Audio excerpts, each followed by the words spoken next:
6वी, विषय मराठी, इंग्रजी व हिंदी या दोन्ही माध्यमांसाठीचा हा व्हिडिओ आहे.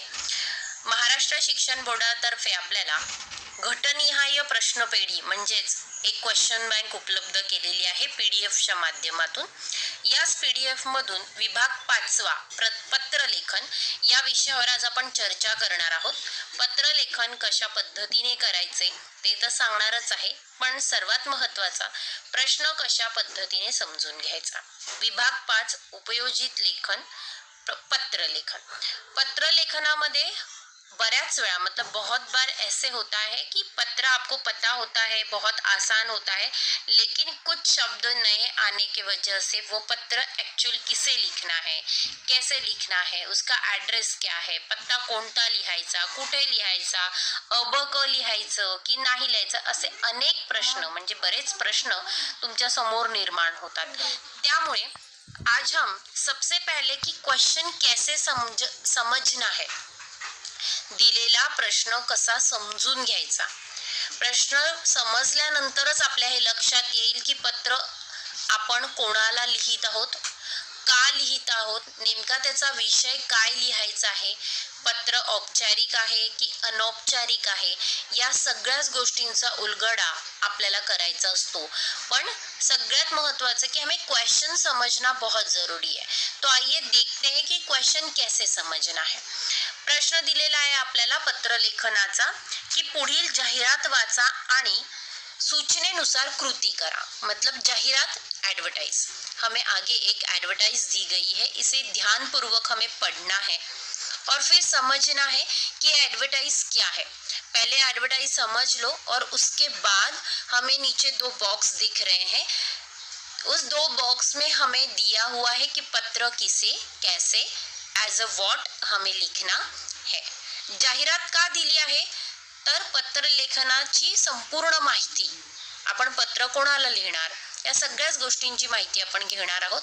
सगळ्यात महत्त्वाचं आपल्याला वरती एक हेडिंग दिसत आहे, चला आनंद लुटूया, मतलब चलो आओ खुशियां मनाते हैं, खुशियां लूटते हैं, असा त्याचा अर्थ आहे. आता पुढे मी फक्त तुम्हाला ती जाहिरात दाखवत आहे की काय आणि कशी नेमकी दिलेली आहे. ही जाहिरात दिसते आपल्या समोर, चला आनंद लुटूया. बाजूला एक छोटासा बॉक्स दिसतोय, पर्यटकांसाठी आनंद पर्वणी. आता पर्यटक म्हणजे टूरिस्ट, जे फिरायला जातात, जो घूमते हैं यहाँ वहाँ, जिनको घूमना बहुत पसंद है. तो ऐसे जो पर्यटक है उनके लिए ये एक जाहिरात है, एडवर्टाइजमेंट है. वनश्री, कारंजा रोड, वाशिम 444003. अब ये कहाँ है, उसकी प्लेस यहाँ पर दी गई है. इसका नाम जो है वो है वनश्री. जो भी ये पर्यटन संस्था है उसका नाम है वनश्री. कारंजा रोड वाशिम, ये कहाँ पर है तो इसका एड्रेस दिया है कारंजा रोड वाशिम में.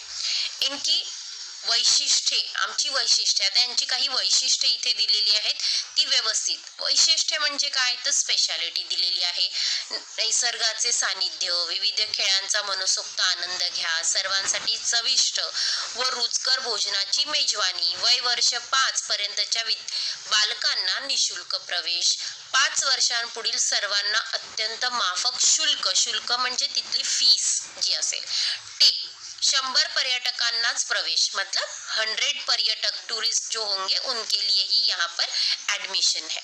वेळ म्हणजे समय दिया हुआ है, दररोज सकाळी 9 ते सायंकाळी 7 पर्यंत, सुबह 9 से लेकर सायंकाळी म्हणजे शाम के टाइम तक, मतलब शाम तक, संध्याकाळपर्यंत 7 पर्यंत. आपण आजच बुकिंग करून आपला प्रवेश निश्चित करा. आजही बुकिंग करो. संपर्क क्रमांक भ्रमणध्वनी, भ्रमणध्वनी म्हणजे मोबाईल, आणि ईमेल इथे दिलेला आहे. ही काय झाली तर ह्या संपूर्ण जाहिरातीची माहिती. ही जाहिरात कशाची आहे हे समजलं. प्लेस काय आहे तर वाशिम आहे, कारंजा रोड आहे, त्या संस्थेचं नाव वनश्री आहे, त्यांच्या स्पेशालिटीज काय आहेत हे सगळं व्यवस्थित समजून घ्यायचं. इथे तुमची गाडी म्हणजेच तुम्हाला एक कन्फ्युजन होऊ शकतं, गाडी अडू शकते असं मला म्हणायचं होतं की पर्यटकांसाठी म्हणजे काय तर पर्यटक म्हणजे जो घूमते हैं, जिनको घूमना बड़ा अच्छा लगता है, टूरिस्ट, उनको कहते हैं पर्यटकांसाठी आनंद पर्वणी, मतलब उनके लिए खुश खबर है. तर हे व्यवस्थित समजून घेतल्यानंतर आपल्याला पुढे व्यवस्थित वाचायचं आहे की नेमके 2 प्रकारचे पत्र आपल्याला दिलेले आहेत, उसमें से 2 में से कोई एक पत्र हमें लिखना है. काय आहे ते नेमके? तर पहिलं आहे, एक पर्यटक या नात्याने वनश्री सहली करता माननीय व्यवस्थापकांना माहिती पत्रकाची मागणी करणारे पत्र लिहा. एक पर्यटक या नात्याने म्हणजे एक टूरिस्ट इस नाते से वनश्री को हमें एक पत्र लिखना है कि आपको वनश्री जो वाशिम में है वहां पर आपको क्या सहली करता मतलब पिकनिक के लिए जाना है. तो इस पिकनिक के लिए जाने के लिए आपको लेटर लिखना है किसे? माननीय व्यवस्थापकांना. व्यवस्थापक म्हणजे वहां की जो मैनेजर है उनको. क्यों लिखना है पत्र? तो माहिती पत्रकाची मागणी. माहिती पत्रक म्हणजे जिस ऐसे पैम्पलेट जिसमें वो जो वनश्री है जहाँ पर आपको जाना है उसकी पूरी डिटेल उसमें हो, ऐसा एक पत्रक मतलब ऐसा लेटर आपको मंगाना है जिसमें सारे डिटेल्स दिए हुए हो. तर त्यासाठी एक पत्र लिहायचं आहे. तर दुसरं पत्र आहे, विद्यार्थी प्रतिनिधी या नात्याने शालेय सहली करता विद्यार्थ्यांना प्रवेशद्वारात सवलत मिळण्यासाठी ते पत्र तुम्हाला इथे लिहायचं आहे. म्हणजे एक विद्यार्थी प्रतिनिधी एज अ स्कूल का हेड बॉय आपको उनको पत्र लिखना है कि हमें हमारे स्कूल की पिकनिक वहां पर लानी है, तो आप फीस में कितना कंसेशन दे सकते हो, ये पूछने के लिए, ये कंफर्म करने के लिए हमें उनको एक दूसरा लेटर जो है वो लिखने के लिए टॉपिक दिया गया है. सवलत या शब्दाचा अर्थ आहे इथे तुम्ही डिस्काउंट किती देणार म्हणजे फीस में कम कितना करोगे ये पूछने के लिए ये पत्र लिखना है. एज ए एग्जाम्पल आज हम पहला पत्र लिख कर देखते हैं. पत्र आहे, एक पर्यटक म्हणजे एक टूरिस्ट या नात्याने हम पत्र लिख रहे हैं कि आपको पत्रकाची माहिती पत्रकाची इन्फॉर्मेशन लेटर पूरी तरह से जो है मंगवाना है, इसीलिए हम पत्र लिखते हैं. तो फॉर्मेट क्या होगा? तो देखिए सबसे पहले तो हम दिनांक लिख रहे हैं ऊपर. जो भी दिनांक जिस दिन आप ये पत्र लिखोगे वह दिनांक होनी बहुत जरूरी है. तो दिनांक 30 मार्च 2021. याद रखो ये फॉर्मेट ऐसा ही होना चाहिए. 30/3/2021 असं लिहायचं नाही. 30 मार्च 2021 यही फॉर्मेट हो. उसके नीचे हमें क्या करनी, एक लाइन छोड़नी है, एक ओळ सोडायची आहे, मग खाली लिहायचे प्रति. उसके बाद माननीय व्यवस्थापक म्हणजेच माननीय व्यवस्थापक मैनेजर को हम लिख रहे हैं, उनका एड्रेस वनश्री कारंजा रोड वाशिम 444003 जो ऑलरेडी हमें जाहिरात म्हणजे ॲडव्हर्टाइज में दिया हुआ है जो हमने पढ़ा है. त्यानंतर एक ओळ सोडून परत आपल्याला इथे विषय सहली करिता माहिती पत्रकाची मागणी. आता आपल्याला सहलीला तिकडे जायचंय म्हणून आपण काय करत आहोत तर माहिती पत्रकाची मागणी करीत आहोत म्हणून. त्यानंतर माननीय महोदय. आता आपण इथे वरती व्यवस्थापक लिहिलंय, इथे काय लिहिलं आपण माननीय महोदय. आता आपण पुढे काय लिहिणार आहोत तर आपल्याला कंटेंट लिहायचा आहे. तो कंटेंट तुम्ही नेमका काय आणि कसा लिहिणार. औपचारिक पत्र है आपल्याला खूप थोडक्यात मतलब छोटा सा लिखना होता है. क्यों? क्योंकि ऑलरेडी हमने यहाँ पे विषय लिखा है, विषय लिहिलेला आहे त्यामुळे समोरच्याला लगेच कळतं. तरी आपण इथे काय लिहिणार तर मी अ ब क.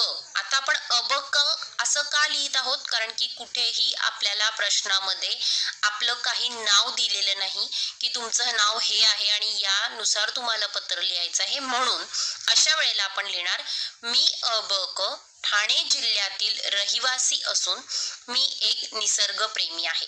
मला निसर्गाच्या सान्निध्यात राहायला खूप आवडते. कालच मी वाशिम येथील तुमची वनश्रीची जाहिरात वाचली. मला ती जाहिरात वाचून तुमच्या वनश्रीला भेट देण्याची खूप इच्छा आहे. त्यामुळे तुम्ही लवकरात लवकर खालील पत्त्यावर तुमच्या वनश्रीचे माहिती पत्रक पाठवावे याबद्दल मी तुम्हाला विनंती करीत आहे. तसदीबद्दल समक्ष. आता हे का आपण एवढंच लिहिलं कारण की हे औपचारिक पत्र आहे, विषय लिहिलेला आहे, अ ब क लिहायचं आहे, कुठेही आपलं नाव इकडे आपल्याला मेन्शन करायचं नाही. पत्ता लिहित असताना पण खूप थोडक्यात पत्ता आपण इथे लिहिणार आहोत. तसदीबद्दल समक्ष झाल्यानंतर खाली आपण लिहितो धन्यवाद. आपला विश्वासू. पुन्हा इथे लिहिले आपण अ ब क आणि आपल्याला इथे आपला पत्ता लिहायचा आहे आणि सगळ्यात शेवटी खाली ईमेल लिहायला विसरायचं नाही. तो एक फॉर्मॅट आहे. तो फॉर्मॅट जर तुम्ही फॉलो केला तर अगदी छान मार्क तुम्हाला पडतात, चांगले गुण मिळतात. फॉर्मॅट फॉलो केल्यानंतर तिथेच 2 ते 2.5 मार्क छान तुम्हाला मिळतात की कशा प्रकारे तारीख लिहिलेली आहे म्हणजे दिनांक, माननीय व्यवस्थापक हे व्यवस्थित लिहिलंय की नाही, त्यानंतर तुमची लिहिलेली भाषा कशा पद्धतीची आहे, तुम्ही कुठेही कन्फ्यूज झालेला नाहीत, हे सगळं त्या फॉर्मॅट वरून लक्षात येतं आणि ते लक्षात आल्यामुळे त्या फॉर्मॅटचे छान मार्क्स तुम्हाला इथे मिळून जातात. तर अशा पद्धतीने आपल्याला हे पत्र व्यवस्थित समजून घ्यायचं आहे. आता दुसरं पत्र काय दिलंय तर विद्यार्थी प्रतिनिधी या नात्याने शालेय सहलीकरिता विद्यार्थ्यांना प्रवेश दारात, इथे दारात आलेलं आहे पण इथे दरात पाहिजे, प्रवेश दरात सवलत मिळण्याकरिता व्यवस्थापकांना विनंती करणारे पत्र.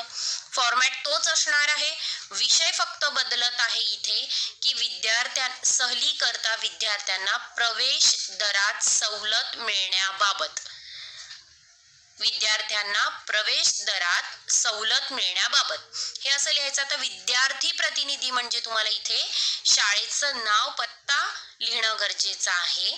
मग मी अ ब क एखाद्या शाळेचं नाव लिहायचं. मी या शाळेचा विद्यार्थी प्रतिनिधी असून पुढच्या महिन्यामध्ये आमचे सहल जाण्याचे आम्ही योजना करत आहोत किंवा प्लॅनिंग करत आहोत. मग आम्ही तुमचे परिपत्रक वाचले, तुमची जाहिरात वाचली, तर आमची इच्छा आहे की आम्ही तुमच्या वनश्रीला भेट द्यावी, तरी आपण प्रवेश दरात सवलत द्यावी. असं छोटंसं एक पत्र आपल्याला लिहायचं आहे. फॉर्मॅटमध्ये कन्फ्यूज होऊ नका. जाहिरात व्यवस्थित वाचली, विद्यार्थी प्रतिनिधी इथे कोणत्या शाळेचे प्रतिनिधी आहेत ते दिलेलं नाहीये, तर आपण मनानुसार आपल्या एक शाळेचं कोणत्याही नाव लिहून तिथे त्यांचा एक छोटासा पत्ता तयार करायचा आणि शेवटी तो पत्ता लिहायचा. पण मी पाहिलंय की बोर्डाच्या परीक्षेमध्ये व्यवस्थित एखाद्या शाळेचं नाव, त्या विद्यार्थ्याचं नाव दिलेलं असतं, त्यामुळे तुम्हाला तिथे मनाने लिहिण्याची गरज भासत नाही. पण जरी गरज आली तरी आपलं नाव कुठेही न लिहिता अ ब क लिहायचं, एखादे काल्पनिक शाळेचे नाव तयार करायचं, एखादा काल्पनिक पत्ता तयार करायचा आणि तो तिथे लिहायचा. तर अशा प्रकारे जर तुम्ही पत्रलेखनाचा सराव कराल, अजून 2-4 पत्र तुम्ही बघाल तर नक्कीच तुम्हाला पत्रलेखनामध्ये एक छान आत्मविश्वास निर्माण होईल आणि तुम्ही पत्र छान लिहू शकाल.